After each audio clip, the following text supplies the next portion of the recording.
In nomine Patris et Filii et Spiritus Sancti. Amen. Oh, welcome back into the jungle of Protestantism.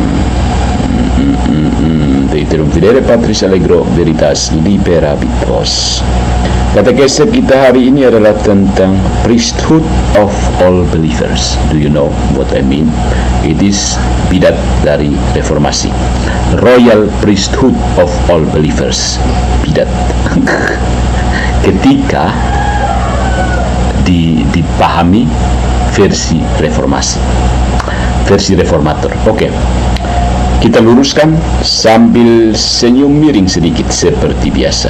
Royal priesthood of all believers. Versi reformator itu terdengar gagah, tapi muatan teologinya kerap mirip peta yang digambar berdasarkan imajinasi. Ya, jadi bukan topografi dari Wahyu. Analogis kan? Yep. Itulah tafsiran pribadi. Mereka mengutip 1 Petrus bab 2 ayat 9 seraya lupa bahwa Petrus tidak sedang memberikan ijazah tabisan massal, ya, melainkan berbicara tentang identitas umat sebagai bangsa baru. Sebuah gambaran Alkitabiah yang sejak awal bersifat kolektif, bukan pengangkatan individual menjadi imam mandiri berlisensi pribadi. Mari kita bedah pelan-pelan sambil menjaga nada. Kasih jengkelnya secukupnya. Kasih jengkel supaya orang belajar, ya, bukan hibur-hibur dia terlena. Yang pertama, imamat Israel tidak sama dengan setiap individu menjadi imam, ya. Imamat Israel itu tidak ada setiap individu adalah imam. Keluaran bab 19 ayat 6 menyebut Israel sebagai kerajaan imam, tetapi dalam prakteknya tetap ada struktur imamat yang jelas. Harun, Lewi, umat. Hebatnya para reformator, saudara-saudari, konsep simbolik kolektif ini mereka sulap menjadi semuanya imam. Semuanya imam.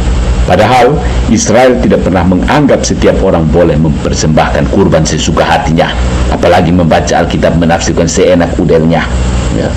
Jika logika mereka dipakai, maka Korah dan kawan-kawan yang ingin semua orang Lewi punya hak yang sama, Bilangan bab 16, seharusnya jadi pahlawan reformasi kuno. Terpaham ya? Bilangan bab 16. Coba cari kamu yang sola scriptura itu. Nyatanya Tuhan langsung menegaskan bahwa imamat itu bukan urusan masing-masing orang. Poin yang kedua, gereja perjanjian baru tetap punya struktur hierarkis. Sekali lagi, gereja perjanjian baru tetap punya struktur hierarkis. Begitu masuk ke perjanjian baru, pola itu tidak lenyap. Pola perjanjian lama tadi tentang imam justru makin jelas. Ada episkopos, uskup, ada presbiteros, penatua atau imam, dan diakonos, diakon. Bahkan ditegaskan pada Konsili Nicea pertama yang juga menegaskan tentang Tritunggal. Protestan ambil Tritunggalnya, buang. 3 jenjang hierarki. Makanya disebut heresi, ya. Ada pelimpahan tangan, ada otoritas pengajaran, ada penerusan tradisi, ya. Jika semua orang sudah imam dalam arti fungsional, mengapa ada larangan keras supaya tidak semua orang menjadi pengajar? Baca tidak Mazmur 19? No. Yakobus 3:1. Ya. Mengapa Paulus menyuruh Timotius menetapkan presbiter pada Titus bab 1 ayat 5? Mengapa ada taksis, tatanan di dalam liturgi? Mengapa pelayanan sakramen tidak pernah diserahkan pada yang mau saja?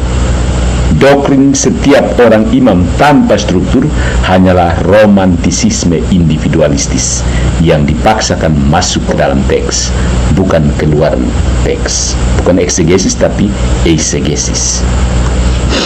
Yang berikut, yang ketiga, akses langsung kepada Allah. Ini halusinasi Protestan paling parah. Akses langsung kepada Allah. Penghapus itu tidak sama dengan penghapusan imamat sakramental, ya. Akses langsung kepada Tuhan tidak sama dengan penghapusan imamat sakramental. Ibrani bab 4 dan 1 Timotius bab 2 ayat 5 memang mengajarkan akses kepada Bapa melalui Kristus, tetapi ini berbicara tentang karya Kristus sebagai imam agung, bukan lisensi untuk membongkar peran imam dalam gereja.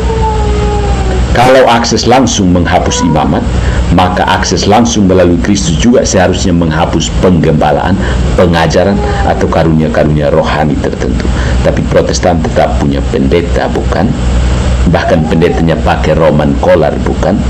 Kalau semua orang imam, kenapa tidak semua pakai Roman collar, cuma pendeta doang? Konsisten, mana konsistensi? Mana konsistensi? Begitu. Tapi ya, Protestan tetap ada orang tertentu yang pakai Roman collar, bukan? Ya. Jadi argumen mereka hanya konsisten separuh jalan, sisanya dibiarkan kabur supaya terasa Alkitabiah. Cie Alkitabiah. 4. Tidak ada kasta rohani adalah karikatur terhadap Katolik. Ya, mereka seolah-olah mengatakan dengan ada jenjang hierarki itu adanya kasta rohani. No, itu yang sesat, kamu salah paham. Buang itu pemahaman seperti itu. Yang menyesatkan ialah tuduhan bahwa gereja Katolik mengajarkan kaum imam lebih suci dan lebih dekat kepada Allah. Itu bukan teologi Katolik, itu strawman Protestan, boneka pencet Protestan. Tabisan bukan gelar VIP masuk surga. Oke, BTW, hari ini ada tabisan di Dekanat Malaka, Keuskupan Atambua. Imam-imam Keuskupan Atambua, parabéns, amigos. Tabisan adalah tugas, bukan kenaikan derajat ontologis atas umat. Ontologis ini Protestan mengerti kosong. Imam berfungsi in persona Christi dalam ekaristi dan sakramen, bukan karena dia lebih mulia, tetapi karena Tuhan menunjuk model pelayanan tertentu sejak perjanjian lama. Begitu. Yang kelima, jika semua orang boleh menafsirkan Alkitab sendiri, coba baku naik seperti Protestan. Ya. Hasilnya adalah tepat seperti sejarah reformasi. Pecah, pecah, pecah, dan pecah lagi. Pecah, bukan? Pecah. Satu ayat yang sama menghasilkan 45.000 plus berapa? Protestan sendiri bingung jumlahnya ada berapa. Sampai sekarang saya minta listnya, belum ada yang kirim ke saya. Inbox saya dan kasih list seluruh denom Protestan yang ada di muka bumi. Satu ayat yang sama sudah menghasilkan berapa denominasi, pokoknya Tuhan yang tahu saja. Tuhan juga bahkan tidak tahu. Roh Kudus tentu bukan tukang pecah komunitas. Jadi sumbernya jelas, bukan dia, bukan Roh Kudus. Yang menolak magisterium selalu berakhir memahat magisteriumnya sendiri dengan nama gereja lokal masing-masing. Gereja Kristus Jaya selamanya paling suci, murni, tak bernoda. Gitu. Yang keenam, satu kalimat ya untuk teman-teman yang sedang mendengarkan hal ini, mendengarkan katekes ini. Imamat rajani adalah identitas umat. Itu bukan alasan untuk memecat imamat sakramental.